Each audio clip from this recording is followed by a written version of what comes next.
हथेली का सेंटर से लेकर के, अब ये सेंटर ले रखा है, ये उंगलियों को इसको कैप्चर, ये उंगलियों को कैप्चर। अब इसके हथेली के अंदर रोलिंग करो।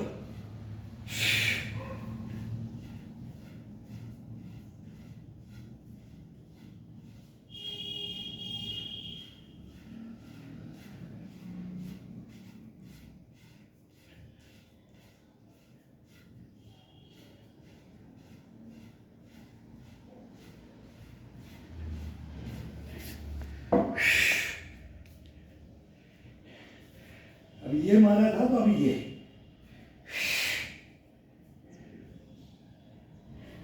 अब फ्रेश हो गया। हाथी से डंडे से इतना फ्रेश हो जाता है। अगर हमने पिछले राउंड के अंदर 100-150 किया तो किया ही नहीं है। अब वो बॉडी का मूवमेंट अलग चल रहा था, इससे अलग चलेगा। वो बाहर की तरफ हथेली था, हाथ का पंजा बाहर की तरफ था, इसका अंदर की तरफ है। ये कैप्चरिंग करने का अलग अलग है।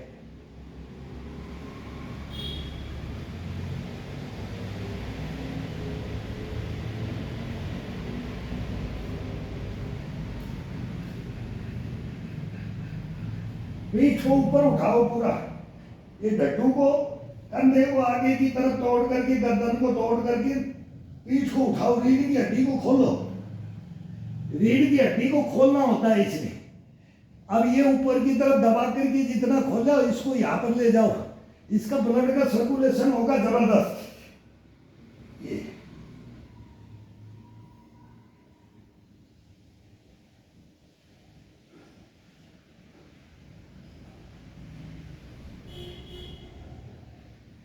अब नीचे की तरफ उतार दो, कंधे को ऊपर की तरफ, हाफ रीढ़ की हड्डी नीचे, हाफ ऊपर, डड्डू नीचे और पीठ ऊपर। कान के टच कर दो दोनों कंधों को।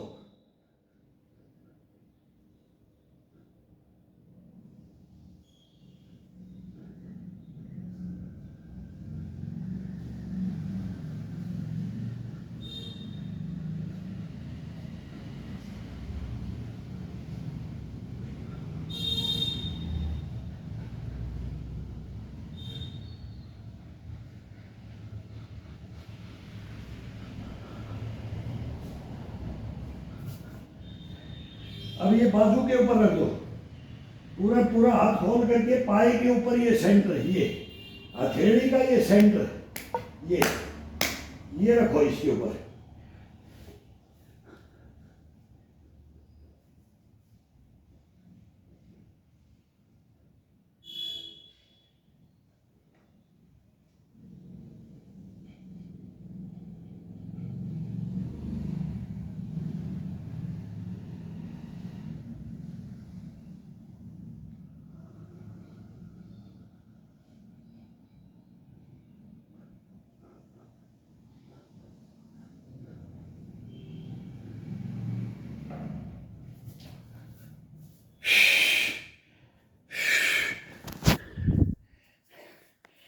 इसकी एक पहचान होती है।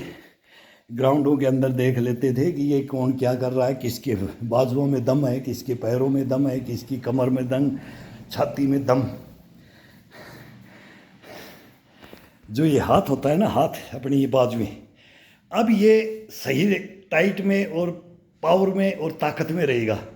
और जब ये ठंडा होता आएगा ना, तब ये शरीर को लूज करते आएंगे, लूज बिल्कुल। फिर ऐसे हिला दो, ऐसे थरथरी मारेगा। इसमें कोई अकड़न जकड़न नहीं रहनी चाहिए। अकड़न जकड़न बॉडी के अंदर रहेगी तो वो समझो कि वो एक्स्ट्रा शरीर को तोड़ा है, उसने शरीर के साथ में खिलवाड़ किया है, उसने शरीर को पावर नहीं दी है, लॉन्ग चलने की पावर नहीं दी है, उसको निचोड़ा है, उसको अकड़ जकड़ में रखा है, हार्ड मेहनत किया है। अब उसको नॉर्मल लाने के लिए उसको क्या करना है? फिर वो अब कहानियाँ हैं, कोई तो चलता रहेगा, कोई लौटता रहेगा। तेरा एक ही काम है ग्राउंड में आना, ये करना, दे दौड़ना, जा करके खा पी करके पड़ जाना, बस तुम्हारे को यही दिखाना है। और तुम बुढ़ापे के अंदर ये खाना भी, उठना भी, बैठना भी बंद कर दोगे। ये तो हम खुद बोलते थे, आज हम उनको बोल रहे हैं कि तुम गलत लाइन पे थे, हम तुम्हारे को बता रहे थे, आज वो हमारे को बोल रहे हैं कि तुम सही रहे, हम गलत हो गए। तो ये हम तो भुगत भोगी की कहानी बता रहे हैं, हम ये कोई आज के जो बच्चे बोल रहे हैं इनकी नहीं बता रहे। हम तो ये देख करके आ करके ग्राउंडों को और गांव मेले जो भी गेम होते थे सबके अंदर एक से एक एक्टिविटियाँ, एक से एक लड़के, एक से एक खिलाड़ी, एक से एक अनाड़ी वो मिलते थे, उनसे बात होती थी। जब वो सबका निचोड़ होता है ना, उस निचोड़ को ये बुढ़ापे के अंदर निचोड़ा जाता है। इस बॉडी को कैसे हम इस उम्र में भी आकर के इसको कैसे हम इसका पसीना निकालें, कितनी पावर कितनी इसको दें, कितनी इसको चाहिए कितनी नहीं, ये इसके ऊपर छोड़ देते हैं और अपने इसका साथ दे देते हैं। और ये अपना साथ हमेशा देगा जब तक हम इससे काम लेंगे। नहीं लेना है तो भाई सुला दो, खिलाओ इसको बैठ के, खाएगा ये काजू बादाम पिस्ता अंजीर जंजीर तोड़ लो, फिर नहीं टूटेगा, कुछ नहीं टूटेगा। और ये सूखी रोटियों में तोड़ देगा। ये बोलते हैं ना थोड़ा सा क्या डाइट, केवल हम इतनी वर्जिश कर करके 1-आधा लीटर तो दूध लेते हैं शाम को, सुबह वाली 2 रोटी, प्याज रोटी, कढ़ी रोटी, चटनी रोटी, 2 चम्मच उसके साथ घी ले लेते हैं, बस घी और दूध। इसका थोड़ा सा तो इस हड्डियों के लिए चाहिए, इसको ज़्यादा नहीं, ज़्यादा भी लेते हैं ना तो जवानी में लेते हैं तो बुढ़ापे में इतना, मतलब उम्र के हिसाब से ज़्यादा नहीं, जवानी में भी इतना ज़्यादा नहीं। वो छाए राबड़ी से ही कर लेते थे, प्याज रोटी से ही कर लेते थे, लेकिन वो शुद्ध था, आज अशुद्ध है। बस अंतर इतना है। तो उसके अंदर थोड़ा सा ध्यान भी रख ले तो चने का आटा, बाजरे का आटा, सर्दी में बाजरा, फिर मेसी रोटी और थोड़ा सा गेहूँ, और इसको चावल को तो बिल्कुल हटा दिया जाता है इसके अंदर, ये तो कभी रखा ही नहीं। और ये रखना स्टेट वाइज रखते हैं, क्लाइमेट के अनुसार रखते हैं, ये सारी हिस्ट्रियाँ हैं, जैसा देश वैसा भेष। तो ये चलता है और इसको चलाओ, ये आपको चलाएगा, चलाओ।